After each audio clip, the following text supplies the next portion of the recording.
Hello guys, back again with another video. My name is before, welcome to coding legends. So guys, आज की इस video में हम लोग बात करने वाले हैं HTML CSS बूटस्ट्रैप के बारे में। अब गाइस, HTML CSS बूटस्ट्रैप आपके लिए क्यों ज़रूरी हो जाता है, ये थोड़ा सा समझने की कोशिश करते हैं। गाइस देखिए, आज की डेट में जो मार्केट में जॉब्स आ रही हैं वो फुल स्टैक डेवलपमेंट में है। ठीक है, मतलब HTML CSS और बूटस्ट्रैप की कोई सेपरेट जॉब आपके लिए नहीं है आज की डेट में। तो आपको अनटिल अनलेस या तो आप डिज़ाइनिंग में जाइए, जिसमें आपको सिर्फ UI UX करना होगा, जिसमें आपको HTML नहीं बनाना होगा। HTML का सारा काम जो होता है वो फुल स्टैक डेवलपर करता है आज की डेट में।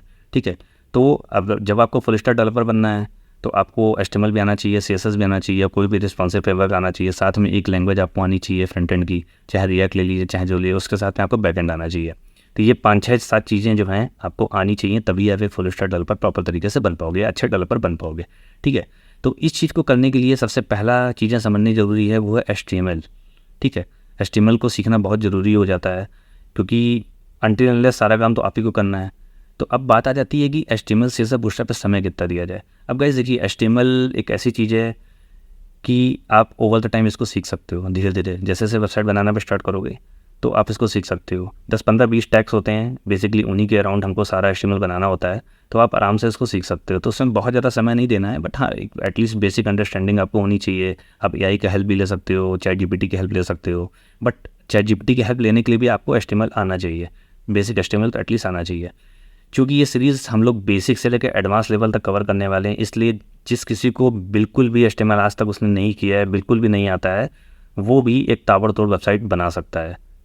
अगर आप हमारा सारे वीडियोज़ इसको देखते हैं तो आप भी एक ताबड़तोड़ वेबसाइट बनाने के पूरी तरीके से कैपेबल हो जाएंगे। और मैं ये गारंटी दे रहा हूँ कि जब ये हमारी सीरीज़ ख़त्म होगी तो आप कोई भी वेबसाइट बहुत आसानी से बना सकते हो, ये मेरी गारंटी, क्योंकि हम लोग इतने प्रोजेक्ट इसमें कवर करने वाले हैं कि आपको बहुत मज़ा आने वाला है। और मैं ये जो मजा है हिंदुस्तान के हर व्यक्ति को देना ठीक है, HTML मानते हैं थोड़ा सा स्टार्टिंग में आपको बोल लगेगा, क्योंकि थ्योरेटिकल पोर्सन थ्योरी भी है, और साथ में उसमें क्योंकि कुछ इंटरेक्टिव ब्यूटिफिकेशन तो होता नहीं है जिससे आपको वेबसाइट बहुत अच्छी दिखे, क्योंकि HTML तो बेसिक एक वायरफ्रेम होता है। तो थोड़ा सा बोल लगेगा, बट हमने इतने प्रोडक्ट इसमें ऐड किए हैं तो आपको बहुत मज़ा आने वाला है। धीरे धीरे हम इसको बहुत ही इंगेजिंग बना देंगे, जिससे आपको देखने में बहुत मज़ा आएगा। ठीक है, अभी मजा आएगा ना भिड़ो। अब इसके बाद गाइस आते हैं CSS में कितना समय दिया था। अब गाइस CSS में देखिए, CSS तो देखिए आपको पढ़नी पड़ी, क्योंकि CSS अपने आप में एक समंदर है ना, बहुत बड़ा है। कोई भी आज की डेट में ऐसा बंदा नहीं मिलेगा जो कह सके कि मुझको पूरी CSS आती है। हालांकि मुझे भी 14 ईयर्स का एक्सपीरियंस है इस फील्ड में, बट मैं भी कह सकता हूँ कि मुझे सिर्फ 80% ही CSS आती है, या उससे भी कम ही आती होगी। ठीक है, तो CSS में आपको समझना पड़ेगा, उसके लिए मैं आपकी हेल्प करूँगा। मैं सारे जितने भी CSS के मेजर टॉपिक्स होते हैं वो सारी चीज़ें मैं इसमें कवर करूँगा, जिससे आपको CSS को यूज़ करने में कोई दिक्कत नहीं आएगी। CSS और कहीं किसी भी चीज़ को रटना नहीं है, आपको चीज़ें समझनी है, इसलिए हमने इतने प्रैक्टिकल रखे हैं इसमें, ताकि आप इसको करें और सीखें।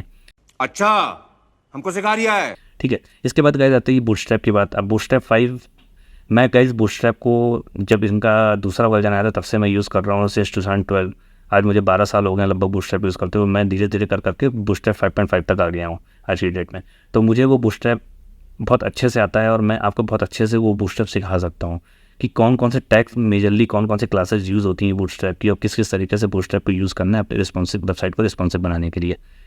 तो गाइस आई थिंक आपको ये सब चीज़ें समझ में आ गई होंगी कि हम लोग किस तरीके से HTML CSS से बूटस्ट्रैप को पढ़ने वाले हैं। तो चलिए चलते हैं अपने कंप्यूटर स्क्रीन के ऊपर और देखते हैं कि हम लोग बेसिकली HTML CSS बूटस्ट्रैप में क्या क्या चीज़ें पढ़ने वाले हैं। तो बेसिकली आपको एक सिलेबस से ओवरव्यू मैं दे देता हूँ सिलेबस का। Let's get started. ठीक है गाइस, हम लोग अपनी कोडिंग लीजेंड्स की वेबसाइट पे आ सकते हैं। मैं इसका लिंक जो है डिस्क्रिप्शन में दे दूँगा, आप लोग जाके चेकआउट कर सकते हैं। तो गाइस, इसमें जैसे ही आप इंस्टॉल करोगे तो यहाँ पर आपको देखिए कुछ कोर्सेज दिखेंगे, जिसमें से आपको पहला कोर्स दिखेगा फुल स्टैक मन डेवलपमेंट प्रोग्राम। अब मन मतलब क्या होता है, सबसे पहला होता है इसका MongoDB, E से होता है Express.js, और R से होता है React, एंड N से होता है Node, जिसको मिला के ये बनता है मन डेवलपमेंट प्रोग्राम। ठीक है, बेसिकली ये फुल स्टैक डेवलपमेंट का ही कोर्स है जो कि React को यूज़ करके हम लोग सीखेंगे। ठीक है, व्यू कोर्स में गए तो बेसिकली इसमें आप देखोगे, थोड़ा सा देखिए लोड हो जाने दीजिए यार, इंटरनेट थोड़ा स्लो चल रहा है। ठीक है, ये लोड हो गया। थोड़ा सा स्क्रॉल करेंगे आप तो इसमें आप देखोगे कि यहाँ पर हमारी कोर्स की आउटलाइन है। ठीक है, आल्दो ये कोर्स हमारा इस समय 25,000 रुपये का है ऑफलाइन, जो भी हमारे ऑफलाइन स्टूडेंट्स पढ़ रहे हैं। बट ये कोर्स हम आपको कम्प्लीटली फ्री देने वाला हूँ, पूरा का पूरा कोर्स। ठीक है, ठीक है। तो इस पे कोर्स आउटलाइन में देखो कि सबसे पहले आपका HTML इंट्रोडक्शन है। तो HTML इंट्रोडक्शन में क्या है, हम सारी चीज़ें सीखेंगे। What is HTML, CSS, JavaScript, HTML के टैग, एट्रीब्यूट, एलिमेंट्स वगैरह क्या होते हैं, किस तरीके से फोल्डर का स्ट्रक्चर तैयार किया जाता है, ये सारी चीज़ें हम लोग सीखेंगे। ठीक है। इसके बाद गाइज हम लोग HTML का जो बेसिक्स है वो 4 पार्ट में डिवाइड करेंगे, जैसे 1 2 3 4, जिसमें हम सारे जो भी मेजर चीज़ें होती हैं HTML से रिलेटेड वो सारी चीज़ें हम लोग इसमें कवर करेंगे। ऐसे ही आप 2 में देख लीजिए, hyper links, list, images, address, ऐसे फाउंडेशन 3 में tables, forms, HTML special characters जो होते हैं वो सब चीज़ें कवर करेंगे। इसके बाद देखिए इसमें हम लोग HTML फाउंडेशन में work with IDs and classes के साथ कैसे काम करेंगे, सिमेंटिक टैग्स को कैसे लगाएंगे, नॉन सिमेंटिक टैग्स क्या होते हैं, एब्रिविएशन एंड कोड्स वगैरह कैसे, आई फ्रेम, वीडियो, एम्बेडेड मार्की, ये सब चीज़ें कैसे यूज़ करते हैं, सारी चीज़ें हम लोग इसमें डिस्कस करेंगे। ठीक है। अब गाइस इसके बाद बहुत मजा आने वाला है। समझ रहे हो ना? इसके बाद हम कुछ असाइनमेंट्स क्रिएट करेंगे, जैसे हम एक कॉन्टैक्ट अस फॉर्म बनाएंगे अच्छा सा। ठीक है। उसके बाद हम एक लॉगिन साइन अप फॉर्म बनाएंगे जो कि हर प्रोजेक्ट में यूज़ होता है। हम एक कैलकुलेटर का लेआउट बनाएंगे जिससे आपको थोड़ा सा एक HTML की नॉलेज होगी प्रॉपर तरीके से, और एक टू डू ऐप बनाएंगे। ठीक है। इसके बाद कैसे हम लोग CSS में आएंगे। CSS के फाउंडेशन को भी हम लोग 4 पार्ट में डिवाइड करेंगे। इसके बाद हम लोग जो ऊपर हम लोगों ने असाइनमेंट बनाया था, यहाँ पर जो हम लोगों ने असाइनमेंट रेडी किया था, उसी असाइनमेंट का हम लोग CSS बनाएंगे, जिससे कि आपको एक पता लगेगा कि प्रोजेक्ट को कैसे सेटअप किया जाता है और कैसे प्रोजेक्ट में HTML CSS का यूज़ करके हम लोग एक ब्यूटीफुल वेबसाइट बना सकते हैं। ठीक है। इसीलिए हमने सेम ही प्रोजेक्ट यूज़ किए जिससे आपको एक प्रॉपर जर्नी पता लग सके। ठीक है। ये वही सारी चीज़ें हैं जो ऊपर हमने जो असाइनमेंट करेंगे उसी को हम लोग CSS के थ्रू ब्यूटीफाई करेंगे। अब इसके बाद बहुत इंपॉर्टेंट टॉपिक आ जाता है CSS 3.0। अब CSS में जानते होंगे एनिमेशंस भी लगता है, तो कैसे ट्रांसफॉर्म प्रॉपर्टी काम करती है, कैसे ट्रांजिशंस वगैरह लगा सकते हैं, कैसे बेजियर कर्व पे एनिमेशन आप लगा सकते हैं, कैसे किसी ऑब्जेक्ट को एक जगह से दूसरी जगह आप मूव करा सकते हैं थ्रू प्रीफ्रेम एनिमेशन, ये सारी चीज़ें हम लोग इसमें सीखेंगे। इसके बाद हम लोग कुछ प्रैक्टिकल बनाएंगे, जैसे background overlay and text overlay कैसे लगाया जाता है वेबसाइट में, कैसे एक नेविगेशन को बनाया जाता है, कैसे मेगा मेन्यूज़ बनाई जाती हैं, कैसे हैमबर्गर मेन्यू बनाई जाती हैं। अब कैसे हैमबर्गर की बात करें अगर, तो हमने ऑलरेडी हमारे चैनल पे हैमबर्गर के 2 वीडियो अपलोडेड हैं, आप लोग जाकर उसको प्लीज़ चेकआउट करें। काफ़ी डिटेल में मैंने उसको बताया था, आपको हैमबर्गर से रिलेटेड सारी प्रॉब्लम जो है सॉल्व हो जाएंगी। कैसे बटन के होवर इफेक्ट बनाए जाते हैं, कैसे पैरालैक्स इफेक्ट बनाए जाते हैं, ये सारी चीज़ें हम लोग इसमें डिस्कस करेंगे। ठीक है। इसके बाद कहे जा जाते हैं बहुत ही मोस्ट इंपॉर्टेंट टॉपिक में फ्लेक्स बॉक्स।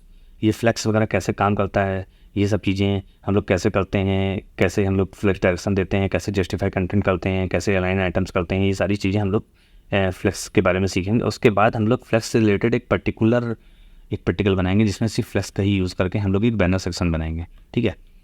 इसके बाद गाइस हम लोग CSS प्रीप्रोसेसर की बात करेंगे। अब देखिए जैसे आपने HTML सीख ली, CSS सीख ली, अब SCSS जो है बेसिकली वो एक CSS का ही CSS का ही एक प्रीप्रोसेसर है जो कि CSS के कोड को नेस्टिंग करने के काम आता है, और एक सेपरेट CSS फाइल बनती है जो कि कंपाइल करते समय जब अब इसको कंपाइल करोगे तो आपकी एक सेपरेट CSS फाइल की रेडी हो जाती है, जिससे कि आपका कोड काफ़ी फास्ट हो जाता है और आपका काफ़ी समय बचता है। ठीक है। और एक अच्छे से आप कोड को मेंटेन भी कर सकते हो CSS के थ्रू। ठीक है। तो ये सारी चीज़ें सीखेंगे हम लोग। अब इसमें भी हम लोग एक बहुत अच्छा प्रोजेक्ट बनाने वाले, जो हम लोगों ने ऊपर किया था CSS में, वही हम लोग SCSS में कन्वर्ट करेंगे। बेसिकली इसमें CSS का ही काम है, तो CSS को ही हम लोग SCSS में कन्वर्ट करेंगे, जिससे आपको पता लगेगा कि CSS में कैसे कन्वर्जन होता है। फिर जब आप इसकी प्रैक्टिस हो जाएगी तो आप डायरेक्टली SCSS में काम कर सकते हो। ठीक है। अब गाइस इसके बाद हम लोग बूटस्ट्रैप करेंगे। बूटस्ट्रैप के में क्या क्या लेआउट्स होते हैं, क्या क्या उसकी यूटिलिटीज़ क्लासेस होती हैं, सारी चीज़ें हम लोग बूटस्ट्रैप में, जब हम लोग बूटस्ट्रैप पे आएंगे तो हम लोग यूज़ करेंगे। उसके बाद हम लोग कुछ प्रैक्टिकल करेंगे, जैसे एयरबीएनबी क्लोन हो गया। अब एयरबीएनबी क्लोन के बारे में बात करें तो एयरबीएनबी की ऑलरेडी मैंने जो है 3 वीडियोस बना रखी हैं, जो लेटेस्ट हमारी 3 वीडियोस होंगी वेबसाइट पे, यूट्यूब चैनल पे, वो हमारी ऑलरेडी अपलोडेड है। इसमें कुछ 2-3 वीडियो और बची हैं, तो उसको भी हम लोग जल्दी से इसको कवर करेंगे। 3 वीडियो भी जल्दी हम लोग लाने वाले हैं आपके लिए, ऑलरेडी हम लोग उसको बना रहे हैं, तो उसको भी जाके आप चेकआउट कर सकते हैं। इसका भी लिंक हम डिस्क्रिप्शन में दे देंगे। एक तीसरी जो हमारी ये है वेदर ऐप डिज़ाइन, इसका भी गैस हमने वीडियो बना रखी है, ऑलरेडी यूट्यूब चैनल पे है, हमारे काफ़ी प्यार मिला स्टूडेंट्स का उस वीडियो को, तो आप लोग जाकर उसको भी चेकआउट करना। उसका गैस HTML और जावास्क्रिप्ट वर्जन दोनों रेडी है, आप लोग उसको जाके देखिए और उसको यूज़ करिए अपने प्रोजेक्ट में। अब जो हमारे लिए नया होगा वो होगा फ्लिपकार्ट क्लोन, जो कि हमने अभी तक उसको नहीं बनाया है, तो हम लोग उसको बनाएंगे और कोशिश करेंगे कि जितनी भी मेजर फंक्शनलिटी फ्लिपकार्ट की हैं वो सारी चीज़ें कवर करें, जिससे कि आपको ई-कॉमर्स से रिलेटेड चीज़ें भी आपको बनाना आ जाए। ठीक है। इसके बाद गाइस हम लोग कुछ असाइनमेंट करेंगे, जैसे login and sign up form को बूटस्ट्रैप में कन्वर्ट करेंगे, और जो हमारा ये मीडियम क्लोन है ये एक नया प्रोजेक्ट हमने यहाँ पे इंट्रोड्यूस किया है, हम लोग उसको भी बनाएंगे। अब इसकी अगर हम बात करें तो गाइज इसका भी हमने जो है 8 वीडियो करीब हमारी जो है ब्लॉग नाम से अपलोडेड हैं, आप उसको जाकर प्लीज़ चेकआउट करिए। इसका काफ़ी अच्छी नॉलेज आपको HTML और CSS और बूटस्ट्रैप की हो जाएगी। और उसमें भी कुछ वीडियोस अभी बची हैं तो उसको भी हम लोग धीमे धीमे लाएंगे, पर फिलहाल जाके इतना आप चेकआउट करिए। ठीक है। अब इसमें देखिए जो मेजर प्रोजेक्ट ऑलरेडी तो हमारे यूट्यूब वीडियो के थ्रू ही कवर हो गए हैं, तो आप लोग फिर जाके अगर आप लोगों ने वॉच किया होगा तो आप लोग को समझ में आएगा कि हम लोगों ने कितने डिटेल्ड में उन सारी चीज़ों को डिस्कस किया है। अब इसके बाद गाइस आते हैं जो बिटबकेट एंड गिटहब के प्रोजेक्ट है, ये हमारा सेपरेट एक वीडियो होने वाला है सीरीज़ से हट के, उसको हम लोग लाएंगे। एक 2 घंटे में हमारा ये प्रोजेक्ट खत्म हो जाएगा, ये वाली वीडियो। इसके बाद गाइस जावास्क्रिप्ट के फंडामेंटल हमारे दुलेश्वर सर पढ़ाएंगे, जिन्होंने वेदर ऐप का सेकंड जावास्क्रिप्ट वर्जन बताया, तो वही आपको ये एडवांस जावास्क्रिप्ट वगैरह भी पढ़ाएंगे और उसमें कुछ प्रैक्टिकल भी बताएंगे आपको। इसके बाद गाइस हमारा रिएक्ट फंडामेंटल है, तो जो कि हमारे प्रदीप सर आपको पढ़ाएंगे, जो काफ़ी अच्छा एक्सपीरियंस हमको रिएक्ट में और काफ़ी अच्छे तरीके से वो आपको अच्छे से आपको रिएक्ट पढ़ा सकते हैं। ठीक है, तो वो रिएक्ट JS पढ़ाएंगे। तो इससे पहले हमको ये सारी चीज़ें जो हैं कवर करनी पड़ेंगी रिएक्ट में आने से पहले, तो इस चीज़ को अच्छे से सीखिएगा ताकि आप रिएक्ट में बहुत अच्छा से कोड कर पाएँ। अदरवाइज़ आप बहुत अच्छे डेवलपर नहीं बन पाएंगे अगर आपको ये सब चीज़ें नहीं आती होंगी। तो चलिए चलते हैं अपने VS कोड पे, या चलते हैं जो अपने प्रेजेंटेशन पे, जो हमने आपके लिए ईबुक रेडी करी है एक HTML की। ठीक है, तो हम उस पर चलते हैं और आप लोग, और मैं उस ईबुक का लिंक भी अपने डिस्क्रिप्शन बॉक्स में दे दूँगा, जिससे कि आपको इंटरव्यू वगैरह में भी काफ़ी हेल्प रहेगी उसमें, क्योंकि उसमें थ्योरेटिकल पोर्शन ज़्यादा है और सारी चीज़ें मैंने एक्सप्लेन करी हुई जो भी इस प्रोजेक्ट से रिलेटेड हैं। ठीक है, तो चलिए चलते हैं अपने ईबुक पे। तो गाइज़ हम लोग अपनी ईबुक पे आ चुके हैं, और जैसा कि मैंने बताया कि ये पूरा कोर्स बेसिक से एडवांस लेवल पे होने वाला है, तो बेसिक से रिलेटेड जितनी भी चीज़ें हैं वो हमने ईबुक में डाल रखी हैं, और कुछ पोर्शन एडवांस के भी हम लोगों ने कवर करेंगे। जैसे हमारा प्रोजेक्ट आगे बढ़ता जाएगा, जैसे हमारा ट्यूटोरियल आगे बढ़ता जाएगा, हम लोग इसमें अपडेशन करते रहेंगे अपने प्रोजेक्ट के अकॉर्डिंग, अपने ट्यूटोरियल के अकॉर्डिंग। ठीक है, तो जैसा कि आप सबसे पहला देख रहे हो कि HTML CSS बूटस्ट्रैप 5 का हम लोग इसमें बताने वाले हैं। तो सबसे पहले तो हम लोग ये जान लेते हैं कि HTML CSS और JS बेसिकली होता क्या है।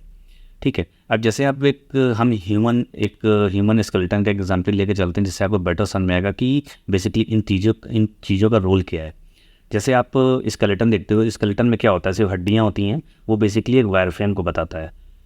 ऐसे ही हम लोग जब वेबसाइट पे जाते हैं तो हम लोग सबसे पहले HTML बनाते हैं, जिससे कि हमें एक वेबसाइट का एक स्ट्रक्चर मिल जाता है। जैसे ये एक ह्यूमन का स्ट्रक्चर है स्केलेटन के फॉर्म में, वैसे ही हमारा HTML एक स्ट्रक्चर देता है स्केलेटन के फॉर्म में। ठीक है, इसके बाद अब जैसे, अब वो तो खैर स्केलेटन होता है, तो स्केलेटन तो अच्छा लगता नहीं देखने में। अब जैसे इसमें अब आप इसको कपड़े पहनाओगे, इसमें स्किन्स डालोगे, स्किन होती है ना, बॉडी की स्किन जो होती है वो डालोगे। जैसे वैसे ही CSS में भी स्किन डाली जाती है, जैसे कलर के फॉर्म में, बैकग्राउंड इमेज के फॉर्म में, बैकग्राउंड कलर के फॉर्म में, है ना। उसमें आप आँख लगाओगे, कान लगाओगे, नाक लगाओगे, बाल लगाओगे, पैर लगाओगे, हाथ लगाओगे, ये सारी चीज़ें जब उसमें ऐड करोगे, स्किन्स वगैरह ऐड करोगे, तो ये देखिए कितना अच्छा दिख रहा है। इसको कपड़े पहनाओगे, देखिए कितना अच्छा दिख रहा है ना। तो ऐसे ही हम लोग वेबसाइट में भी जब CSS लगाते हैं तो CSS को HTML को ब्यूटीफाई करते हैं, जिससे कि हमारी वेबसाइट जो है बहुत अच्छी दिखती है। जैसे कि आप हमारी वेबसाइट ये देख रहे हो, जैसे ही हमारी ये वेबसाइट है कोडिंग लीजियंस की। ठीक है, अब ये अच्छी क्यों दिख रही है? अब मैं अगर इसका CSS हटा दूँ तो ये वेबसाइट कैसे दिखेगी, सिर्फ HTML कैसा दिखेगा इसका, मैं अभी आपको दिखाता हूँ। मैं इसके लैंडिंग पेज पे चला जाता हूँ एक बार, फिर मैं आपको एक्सप्लेन करता हूँ, तो आप एक बेटर समझ पाओगे कि HTML CSS में डिफरेंस क्या है। ठीक है, देखिए हमारी वेबसाइट ओपन हो गई है। ठीक है, अब जब इसके आप पेज सोर्स पे जाओगे तो ये देखिए पूरा HTML लिखा हुआ है हमारा, ये हमारा पूरा HTML लिखा हुआ है। तो अगर आप इस HTML को पेस्ट करके दूसरी जगह पेस्ट भी करते हो तो आपको सिर्फ एक वायरफ्रेम दिखाई देगा। वायरफ्रेम कैसे दिखाए, तो मैं आपको CSS दिखा के, CSS हटा के दिखाता हूँ, क्योंकि देखिए अभी तो बहुत अच्छा लग रहा है देखने में, सब चीज़ें प्रॉपर जगह अलाइंड हैं अपनी, है ना। अब मैं इंडेक्स इसमें जाता हूँ और मैं यहाँ पर इसके हेड पोर्शन पे जाता हूँ, हेड पे। ठीक है, अब भाई अब आपको सबको दिखाई दे रहा होगा, मैं थोड़ा सा इसको जूम कर लेता हूँ, ये देखिए।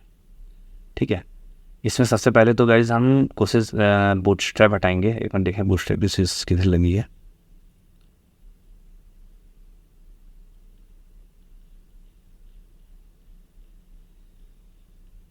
तो इसको बड़ा कर लेते हैं।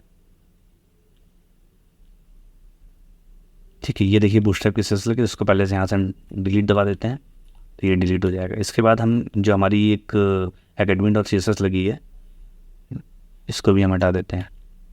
अब देखिए जैसे इसको हम बंद करेंगे, अब ये देखिए कैसा दिख रहा है। ये होता है बेसिकली HTML फॉर्मेट, ठीक है। कोई डिज़ाइन नहीं, कोई कुछ नहीं, सिंपल सा एक वायर फ्रेम है, एक स्केलेटन दे दिया है मैंने। अब जैसे हमने CSS इनेबल के देखिए कितना अच्छा दिख रहा था देखने में, तो वो बेसिकली हो गई आपकी ये स्किन, कि हमने स्किन लगाई, हमने आँख लगाई, नाक लगाया, कान लगाया, है ना। लेकिन अभी आँख को देखना है, कान को सुनना है, मुंह से बोलना है, पैर से चलना है, हाथ से जो भी चीज़ें करनी हो आपको, ठीक है। तो सबकी फंक्शनलिटी देनी होगी। अभी CSS ये फंक्शनलिटी नहीं दिया है, CSS मतलब बॉडी को अभी ये नहीं पता है कि इस फंक्शन कैसे किया जाएगा। उसके लिए गाइस हमारा ब्रेन होता है जो सारी चीज़ों को मूवमेंट कराता है अपने अकॉर्डिंग, ठीक है। जैसे जैसे आँख से देखना है, कान से सुनना है, मुंह से बोलना है ना। हार्ट होता है, उसको धड़कना है, लीवर होता है, तो ये सारी चीज़ें बेसिकली अब ब्रेन दे रहा है। मतलब तो ऐसा कह सकते हैं कि वेबसाइट में जब तक हम जावास्क्रिप्ट नहीं लगाएंगे तब तक ये लाइव नहीं बनेगी वेबसाइट, राइट। जैसे मान लीजिए आपने कोई फॉर्म बनाया है, अब उसके बटन क्लिक पे हमारा फॉर्म सबमिट करना है, ठीक है, और उसको डेटाबेस में एंटर करना है, तो वो काम ब्रेन का होता है, जावास्क्रिप्ट का होता है, ठीक है। CSS से आप ये चीज़ें परफॉर्म नहीं कर पाओगे, ठीक है। तो जावास्क्रिप्ट हमारे प्रोजेक्ट में एक ब्रेन का काम करती है, ठीक है। तो आई होप आपको ये बेसिक अंडरस्टैंडिंग क्लियर हो गई होगी। काफ़ी मैंने कोशिश करी है आपको एक लेमन लैंग्वेज में समझाने की। आई होप आपको ये बेसिक चीज़ क्लियर हो गई होगी, ठीक है। इसके बाद हम लोग आते हैं व्हाट इज़ HTML। अब जिसमें लिखा है जैसे HTML is a hypertext markup language. अब मार्कअप क्यों कहते हैं इसको, क्योंकि इसमें एलिमेंट के बेस पे काम होता है, जो कि वेब ब्राउज़र जो है समझता है। एक प्रॉपर मार्कअप, एक स्ट्रक्चर बनाना पड़ता है, इसलिए इसको मार्कअप लैंग्वेज कहते हैं। Is the standard language use to create an structure content on the web. क्यों यूज़ किया जाता है, क्योंकि हमको जब भी वेब में कोई भी चीज़ लेके जाते हैं या वेब ब्राउज़र पे लेके जाते हैं तो हमारे वेबसाइट को स्ट्रक्चर करने के काम आता है। अब जैसे मैं आपको बताता हूँ, जैसे अपनी वेबसाइट देखिए आप, ठीक है, इसको रिफ्रेश करा देते हैं।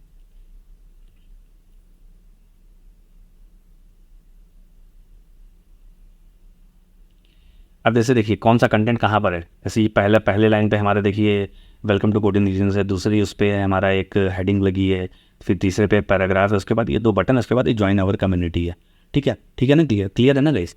अब ये पहले नंबर पे कौन सा आना है, दूसरे नंबर पे कौन सा आना है, ये सब चीज़ें हम लोग HTML के थ्रू स्ट्रक्चर करते हैं, इसलिए एक स्ट्रक्चर लैंग्वेज है ये, ठीक है।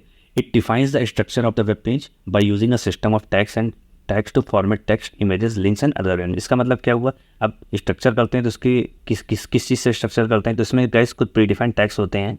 जैसे ये पैराग्राफ टैग हो गया, ये हो गया हेडिंग टैग, ये हो गया आपका, ये भी आपका पैराग्राफ हो गया, ये आपके बटन्स हो गए। तो इस टाइप के कुछ बटन्स होती है, देखिए इमेज हो गई। तो इस टाइप के टैग्स को यूज़ करके हम अपने HTML के पेज को स्ट्रक्चर करते हैं, ठीक है। अब इसके कुछ की यूजेस होते हैं। क्या यूज़ होता है, जैसे वेब पेज का स्ट्रक्चर मेंटेन, जो कि हमने अभी ऊपर बताया आपको, वेब पेज का स्ट्रक्चर मेंटेन होता है, ठीक है। एक आउटलाइन दे देता है आपके वेब पेज को, जैसे कुछ टैग्स होते हैं, हेडर हो गया, नैव हो गया, सेक्शन हो गया, फुटर हो गया, ठीक है। ये आपके वेबसाइट का स्ट्रक्चर होता है। अगर आप इसके थोड़ा सा नीचे बढ़ोगे तो ये देखेंगे आप, तो वेबसाइट का बेसिक स्ट्रक्चर होता है। जैसे आपने कोई वेबसाइट देखी होगी, जैसे इस पर भी आप देख लो, ये देखिए पूरा हेडर पोर्शन है। ये पहले आप एक स्ट्रक्चर समझ लो, जैसे ये हेडर हो गया, इसके बाद नेविगेशन बार हो गया, कुछ सेक्शंस हो गए साइड में। अगर आपका साइड बार है तो आपने यहाँ पर एसाइड टैग लगा के इसको मेंटेन किया है। ये देखिए इसके नीचे, ये तो एक बेसिक स्ट्रक्चर होता है किसी वेबसाइट में। आप यही सब चीज़ें देखते हो, ऐसे ही अपनी वेबसाइट में भी देखिए। अब यहाँ पर देखिए आपका एक हेडर बार हो गया और इसी में नेविगेशन हो गया। इसके बाद ये आपका मेन सेक्शन है, बैनर सेक्शन है। इसके बाद आपका मेन कंटेंट आ गया नीचे। इसके बाद जब आप इस सबसे नीचे स्क्रॉल करोगे तो ये देखिए आपका यहाँ पर एक फॉर्म आ गया। इसके बाद देखिए आपका फुटर आ गया। तो ये हो गया बेसिक स्ट्रक्चर वेबसाइट का, ठीक है ना गाइस। तो इसी वेबसाइट को स्ट्रक्चर बनाने के लिए हम HTML का यूज़ करते हैं। अब कंटेंट डिस्प्ले के भी काम आता है। कंटेंट डिस्प्ले कैसे कराओगे आप, जैसे आप मल्टीमीडिया, कोई जैसे आपका कोई वीडियो है उसको इम्बेड कराना है, कोई इमेज है, कोई टेक्स्ट है, तो ये सारी चीज़ें हम मल्टीमीडिया पर इम्बेड करा सकते हैं, like text, images, videos and audio using tags like paragraphs, image and videos, ठीक है। अब जैसे इसमें देखो आप, हम कंटेंट किस तरीके से डिस्प्ले करा है। हमने पैराग्राफ लगाया, हमारा कंटेंट दिख गया इसके अंदर। हमने हेडिंग लगाई, हमारा कंटेंट दिख गया। हमने इस पर पैराग्राफ लगाया, हमारा कंटेंट दिख गया। फिर हमने बटन लगाया। तो इस तरीके से हम कंटेंट को डिस्प्ले करते हैं HTML के थ्रू, ठीक है। अब हमारा हाइपरलिंक आ गया। अब जैसे मान लीजिए आपको ज्वाइन आवर कम्युनिटी है, देखिए इसमें नीचे देखेंगे नीचे देखेंगे t.me कोडिंग रीजन्स नाम की एक लिंक लगा हुआ है। तो अगर आपको एक्सटर्नली कोई भी लिंक परफॉर्म करना है या एक पेज से दूसरे पेज पे जाना है तो आपको हाइपर लिंक यूज़ करना पड़ेगा। हाइपर लिंक का क्या होता है, टैग एंकर टैग, ए मतलब होता है एंकर टैग, आपको यूज़ करना है। आपको गूगल पेज खोलना है इससे, तो आप गूगल का लिंक लगा देंगे तो आपका एक हाइपर लिंक बन जाएगा। तो बेसिकली कहते हैं कि हाइपर लिंक को आपको वेबसाइट के नेविगेशंस को बनाने के लिए यूज़ किया जाता है। अब फॉर्म्स होते हैं, अब जैसे आप इसमें देखो, इसमें देखिए नीचे फॉर्म लगा हुआ है, ये देखिए ये फॉर्म हो रहा है, इसमें आपका कोड लगा हुआ है जावास्क्रिप्ट का यहाँ पर, ठीक है। तो आप यहाँ से फॉर्म भी बना सकते हैं, जैसे इसमें लिखा हुआ है HTML enables user interaction with web forms using tag like form input button allowing for data collection. अब जो भी हम यहाँ पर चीज़ें इंसर्ट करेंगे मेरे डेटाबेस में चली जाएंगी और यूज़र को मेल नहीं चला जाएगा। तो ये सारी चीज़ें भी हम एक HTML के थ्रू करते हैं। अब SEO जानते ही आप क्या होता है, सर्च इंजन ऑप्टिमाइजेशन। अब अगर आप प्रॉपर तरीके से HTML के टैग यूज़ करेंगे, जैसे टाइटल हो गया, मेटा हो गया, हेडिंग टैग्स हो गए लाइक H1 H2, ये क्या करते हैं, आपके सर्च इंजन की रैंकिंग को बढ़ाने में बहुत ज़्यादा यूज़फुल होते हैं अगर आप इन सब टैगों पे यूज़ करते हैं। जैसे टाइटल और मेटा टैग मैंने भी यूज़ किया हुआ है। अगर आप इसका पेज सोर्स देखोगे, व्यू पेज सोर्स, तो आप यहाँ पर देखोगे तो देखिए मैंने ये देखिए मेटा टैग्स वगैरह यूज़ किए, मेटा लिखा है ना, ये देखिए Meta tag, description, keyword, author, ये सब। अब इसमें बहुत सारे मेटा टैग्स होते हैं, वैसे जूम कर लेता हूँ, आपको दिखेगा प्रॉपर तरीके से। जैसे ये देखिए डिस्क्रिप्शन हो गया, कीवर्ड हो गया, ऑथर हो गया। अब जैसे आपको अगर कोई कंटेंट अपना फेसबुक में शेयर करना है तो उसके लिए देखिए open graph property, open graph property होती है। ऐसे ही आपको ट्विटर के लिए करना होगा तो ट्विटर के लिए आपको ये कोड लगाना पड़ेगा, तो इससे आपकी सर्च इंजन की रैंकिंग इंप्रूव होती है, ठीक है। तो ये हो गया बेसिक HTML क्या होता है, HTML की क्या यूज़ है। आई होप आपको चीज़ें क्लियर हो गई होंगी HTML से रिलेटेड। अब जब इसको हम प्रैक्टिकल करेंगे तो आपको बेटर समझ में आएगा कि हम लोग बेसिकली क्या बता रहे थे, बट एक बेसिक अंडरस्टैंडिंग के लिए हमने ये सब चीज़ें बनाई हैं। ये बेसिक स्ट्रक्चर है, आपको समझ में आ गया, ठीक है। अब गई CSS क्या होती है। अब लिखा है CSS is use to control the visual presentation of the web page. जैसा कि मैंने आपको इमेज में बताया कि ये विजुअल रिप्रेजेंटेशन को दर्शाती है, ठीक है ना। जैसे हमने अच्छे कपड़े पहने हैं तो हम अच्छे दिख रहे हैं, आप नंगे कहीं जाओगे तो नहीं अच्छे लगोगे ना। तो ऐसे ही हमको ब्यूटीफाई करना है चीज़ों को,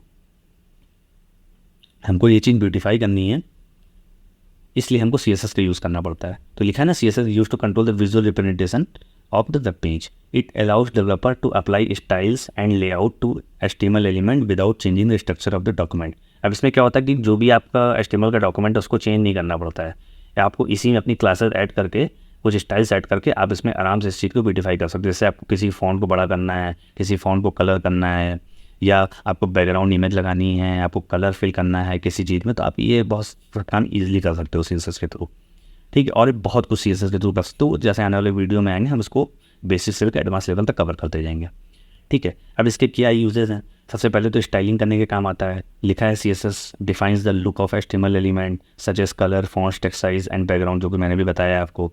for example the colour property changes the text colour and font size adjust the text size. अब आपको मान लीजिए आपका डिफ़ॉल्ट साइज 16 है तो आपको बढ़ाना है तो आप उसको 20 कर दीजिए फॉन्ट साइज़ को, तो आपका फॉन्ट साइज़ बढ़ जाएगा, बड़ा दिखेगा। जैसे इसमें देखिए जो हेडिंग मैंने बड़ी दिखाई है, ये फॉन्ट साइज़ के थ्रू आप कर सकते हो। जैसे यहाँ पे देखिए फॉन्ट साइज़ आप लगा रहे हो ना 18-20, इस तरीके से आप HTML पे भी इस फॉन्ट साइज़ को बढ़ा सकते हो।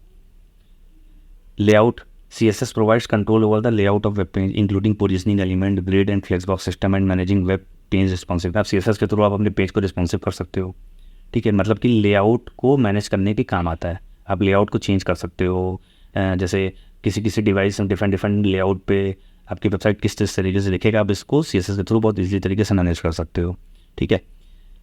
रिस्पॉन्सिवनेस मैनेज करने के काम आता है, जैसा कि मैंने भी बताया इस वाले में रिस्पॉन्सिवनेस। तो आपकी वेबसाइट मोबाइल में कैसे दिखेगी, टैबलेट पे कैसे दिखेगी, डेस्कटॉप पे कैसे दिखेगी, आप मीडिया क्वेरीज के थ्रू इस चीज़ को मैनेज कर सकते हो। ये एक सेपरेट टॉपिक है, मैं आपको CSS में ये सारी चीज़ें बताऊंगा कि मीडिया क्वेरीज कैसे लगाते हैं और कैसे अपनी वेबसाइट को डिफरेंट स्क्रीन के हिसाब से अकॉर्डिंग आप उसको चेंज कर सकते हैं, ताकि आपकी वेबसाइट डिफरेंट डिवाइसेस पे एक अच्छी तरीके से दिखे, ठीक है। आप एनिमेशन एंड ट्रांजिशन में भी इसका यूज़ कर सकते हो, है ना।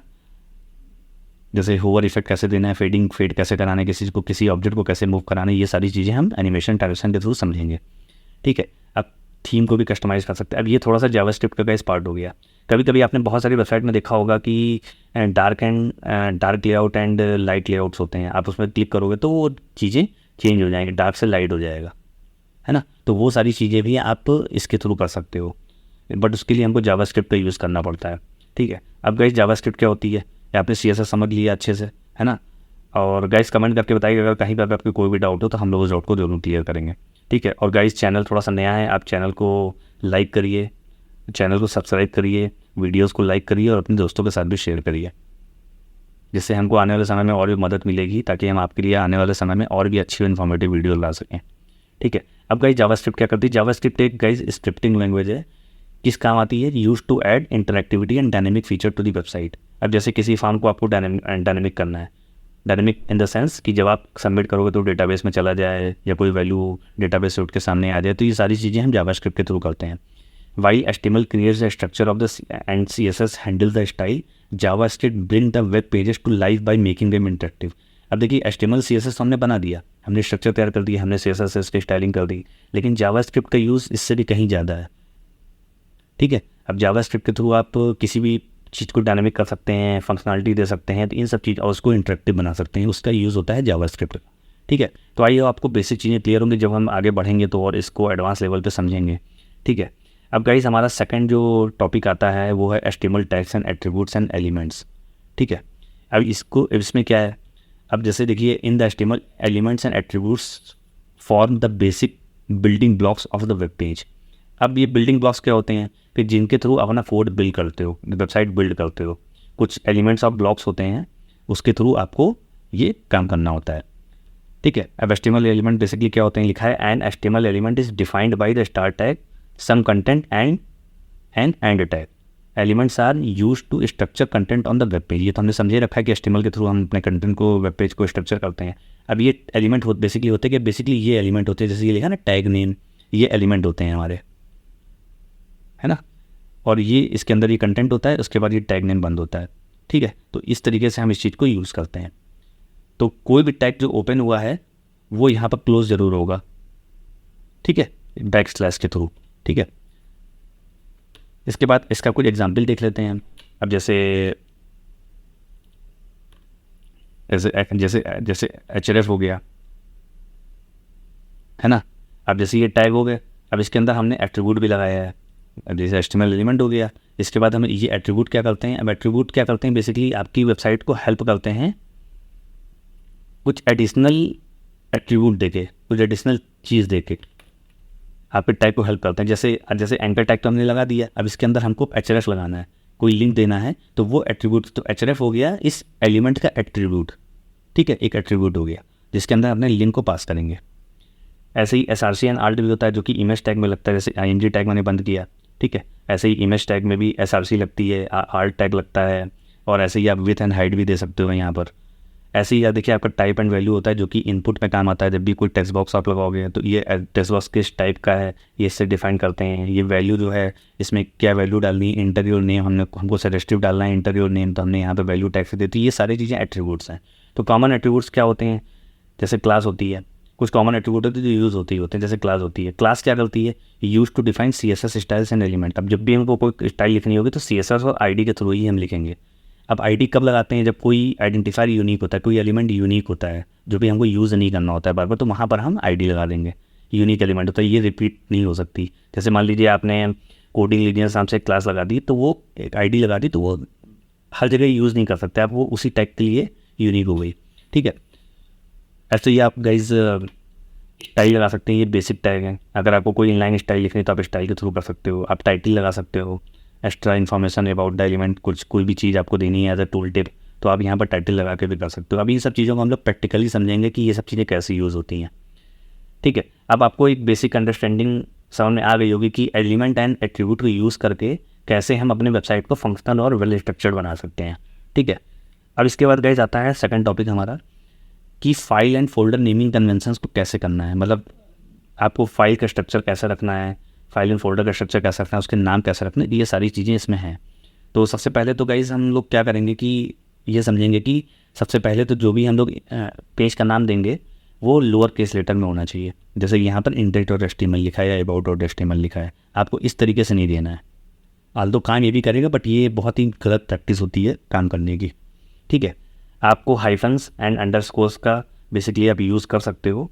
बेसिकली आपको सबसे पहले तो आपको हाइफन्स का यूज़ करना है, और अंडरस्कोर थोड़ा सा एक बैड प्रैक्टिस मानी जाती है यूज़ करने के लिए, तो आप कोशिश करिएगा कि हाइफन का ही यूज़ करिए, जैसे यहाँ पर लिखा है, जैसे मान लीजिए कॉन्टैक्ट फॉर्म में 2 वर्ड हैं, तो इसमें आप क्या कर सकते हैं, यहाँ पर आप कॉन्टैक्ट डैश फॉर्म लिख सकते हैं। ठीक है, आपको ये नहीं लिखना है अंडरस्कोर फॉर्म, ये बहुत गलत प्रैक्टिस होती है। ठीक है, अब आपको कुछ स्पेशल करेक्टर हैं, स्पेसेस अवॉइड करने हैं। जैसे लिंक में कभी भी आप स्पेस मत लगाइएगा, यहाँ पर हाइफन करके ये भी कोई भी स्पेशल करेक्टर आपको नहीं लगाना है, जैसे बैक स्लैश करके। आपको इसी तरीके से आपको पेज यूज़ करने हैं हमेशा। ठीक है, अब आपने जैसे ये देखिए बैड है, आपने स्पेस देके यहाँ पर इमेजेस लगा दिए, तो ये बहुत गलत तरीका है काम करने का। ठीक है, ऐसे ही जो नाम होते हैं वो डिस्क्रिप्टिव होने चाहिए, है ना, एक मीनिंगफुल नाम होने चाहिए। जैसे अगर हम अबाउट अस पेज पे हैं तो हम अबाउट अस लिखेंगे, ना कि इसको पेज 1 कर देंगे। ठीक है, अगर प्रोडक्ट डिटेल पेज पे है तो हम प्रोडक्ट डैश डिटेल लिखेंगे और तब हम काम करेंगे। ठीक है, इस तरीके से हमको नेमिंग कन्वेंशन देने, जो कि बहुत इंपॉर्टेंट होता है एसईओ के लिए भी, और आप आने वाले जो भी हम अगर कोई नया डेवलपर आता है काम करने तो उसको भी समझने में काफ़ी ईजी रहेगा। ठीक है, अब फाइल एंड फोल्डर का स्ट्रक्चर कैसे होता है ये हम समझ लेते हैं कि स्ट्रक्चर किस तरीके से करते हैं। अब सबसे पहला देखिए प्रोजेक्ट फोल्डर है हमारा ये। अब इसमें देखिए सबसे पहला जो हमारा 3 बेसिक एक पेजेस हैं, इंडेक्स एचटीएमएल, अबाउट एचटीएमएल और कॉन्टैक्ट एचटीएमएल। ठीक है, ये होम पेज और ये अदर पेजेस हैं। इसके बाद हम एक एसेट फोल्डर बनाएंगे, उसके अंदर हम CSS का फोल्डर बनाएंगे और उसके अंदर हमारी जो भी CSS फाइल्स होंगी उसको रखेंगे। फिर JS का फोल्डर बनाएंगे और उसके अंदर JS का फोल्डर रखेंगे, JS की फाइल रखेंगे। फिर ऐसे ही इमेजेस का फोल्डर बनाएंगे, तो जितनी भी हमारी वेबसाइट में इमेजेस यूज़ होंगी उसके अंदर हम इमेजेस के अंदर यूज़ करेंगे। ऐसे ही अगर कोई एक्सटर्नल फॉन्ट यूज़ कर रहे हैं तो उसको भी हम लोग यहाँ पर फॉन्ट का फोल्डर बना के यूज़ कर सकते हैं।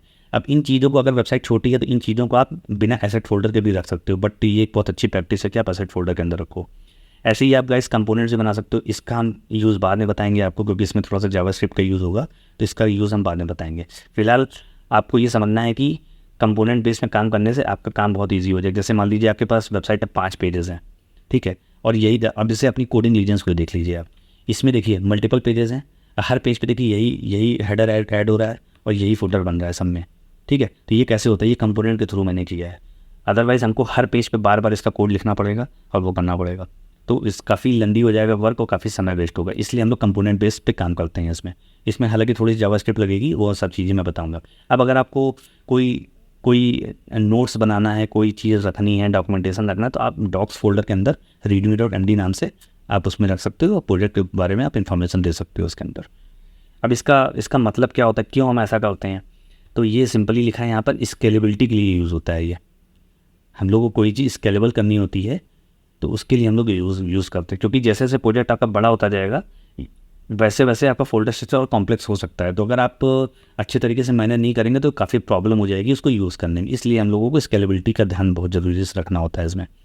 ठीक है, अब इसको कंसिस्टेंसी मेंटेन करने के लिए होता है। अगर आपको कोई इस प्रोजेक्ट को किसी और से कोलैबोरेट करना है या कुछ समय बाद आपको रिविजिट करना है प्रोजेक्ट के अंदर, तो आपका नेमिंग कन्वेंशन जो होते हैं, जो नाम रखने का तरीका होता है, वो बहुत अच्छी मीनिंगफुल होना चाहिए। अदरवाइज आपको हर पेज पे जाके खोल के देखना पड़ेगा कि किस चीज़ का पेज है। इससे आपको क्या होता है, इससे क्या फ़ायदा होगा, आपका समय बहुत बचेगा और आपको कन्फ्यूज़न भी आपका कम होगा। ठीक है, अब सेपरेशन ऑफ कंसर्न्स का मतलब क्या है, keep your HTML file clean bye separating concerns, use CSS for styling and JavaScript for functionality. तो अब यही होता है सेपरेशन ऑफ कंसर्न, इसलिए करते हैं कि हम लोग HTML फाइल को अलग रखना है, CSS और जावास्क्रिप्ट फाइल को अलग रखना है, जिससे भी कोई भी चीज़ सेपरेशन ऑफ कंसर्न्स हमारे साथ ना हो। ठीक है, सबको एक जगह रख देंगे तो काफ़ी कन्फ्यूज़न होता है और स्ट्रक्चर भी बिगड़ता है। अब I think following this convention ensure that your web development projects are easy to manage and maintain over the time. तो इन सब पूरी रामायण जो हमने अभी बताई है आपको, इन सब का यही सार है कि आपको बेसिक चीज़ें समझ में आ जाए कि HTML CSS बेसिकली यूज़ क्या होता है और किस किस तरीके से हम लोग यूज़ करेंगे। खैर अभी तो ये थ्योरी थी, बट अभी जब इसको प्रैक्टिकली चीज़ें समझाएंगे ना तो आपको बहुत अच्छे से चीज़ें क्लियर हो जाएंगी। ठीक है, कि ये चीज़ कैसे यूज़ करते हैं। ठीक है, तो आज के लिए गाइस बस इतना ही। मिलते हैं इस वीडियो के नेक्स्ट पार्ट में, जिसमें हम विजुअल स्टूडियो कोड और HTML का बेसिक फाउंडेशन स्टार्ट करेंगे। और गाइस अगर आपको हमारी वीडियोस पसंद आ रही हैं तो प्लीज़ चैनल को सब्सक्राइब करिए, वीडियोस को लाइक करिए और अपने दोस्तों के साथ भी शेयर करिए, ताकि वो भी वेबसाइट डेवलपमेंट में ताबड़तोड़ वेबसाइट को बना सके। ठीक है, तो चलिए चलते हैं इस वीडियो के नेक्स्ट पार्ट में। टिल देन, जय हिंद।